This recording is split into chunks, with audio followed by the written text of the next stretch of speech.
શેષ સત્તા સરસ મજાનો ટોપિક છે. શેષ સત્તા જેને આપણે રેઝિડ્યુઅલ પાવર કહીએ છીએ. તો પહેલું તો છે કેન્દ્ર રાજ્ય વચ્ચે સંયુક્ત વિષયના વિવાદમાં નિર્ણય કરવાની સત્તાને શેષ સત્તા કહેવાય. ના, શેષ સત્તા કોને કહેવાય કે આપણી પાસે 7મી અનુસૂચિમાં 3 યાદી છે.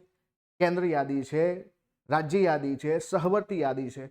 તો ત્રણેય યાદીમાં કોઈ જે સબ્જેક્ટ નથી જેને આપણે શેષ સબ્જેક્ટ કહીએ છીએ, રેઝિડ્યુઅલ સબ્જેક્ટ કહીએ છીએ, તો રેઝિડ્યુઅલ સબ્જેક્ટ ઉપર કાયદો બનાવવાની સત્તા આપણા કેન્દ્ર પાસે છે, સંસદ પાસે છે, જેને આપણે રેઝિડ્યુઅલ પાવર કહીએ છીએ. તો પહેલું વિધાન ખોટું છે કે બંને વચ્ચે જે છે વિવાદ થાય ત્યારે જે છે રેઝિડ્યુઅલ પાવર આવતો નથી. અને શેષ સત્તામાં કોઈ પણ કાયદો ઘડવો હોય તો એની સત્તા આપણી કોની પાસે છે? કેન્દ્ર સરકાર એટલે કે સંસદ પાસે છે. બિલકુલ સાચું છે. બીજું વિધાન સાચું છે, પહેલું ખોટું છે. તો ફક્ત 2 આવશે. આવો એક કાયદો હું તમને બતાવું કે 2005ની અંદર ડિઝાસ્ટર મેનેજમેન્ટ એક્ટ જે આપણે બનાવ્યો છે, આ શેષ સત્તાના આધાર પર કેન્દ્ર સરકારે એટલે કે આપણી સંસદે બનાવ્યો છે. તો ઓપ્શન નંબર બી જે છે અહીંયા સાચો જવાબ બનશે.